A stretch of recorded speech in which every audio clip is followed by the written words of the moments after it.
তোমার রব কি বলে জানো? তুমি যাকে আমার চাইতে বেশি ভালোবাসবে, আমি তাকেই তোমার কাছ থেকে দূরে নিয়ে যাব আর তোমাকে বড্ড একা করে রাখবো।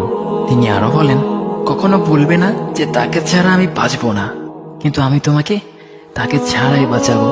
পিছনে সব আবেগ কেড়ে নিয়ে তোমাকে দিব্যি সামনে এগিয়ে নিয়ে যাব। তুমি কি দেখো নি, ঋতুরাও যে 2 মাস পর পর বদলাতে থাকে, ছায়া দেয়া গাছের পাতাও তো শুকিয়ে যায়, আর যখন সবর হারিয়ে ফেলে তখন ঝরে পড়ে।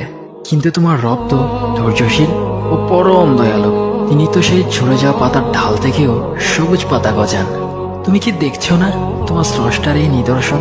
যে মানুষটাকে তুমি নিজের জীবনের চাইতেও বেশি ভালোবাসতে, সেই মানুষটাও একদিন অচেনা হয়ে যায়, তোমার মন ভেঙে যায়, এমনকি বন্ধু শত্রুতে পরিণত হয়, আর খানিক সময় পর শত্রু বন্ধুতে পরিণত হয়।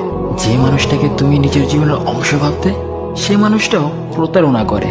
বুঝি না, এত কিছু হওয়ার পরেও তুমি তোমার রবকে বাদ দিয়ে সেই মানুষগুলোর উপরই ভরসা করো, যারা তোমাকে প্রতিনিয়ত কষ্ট দিয়েছে।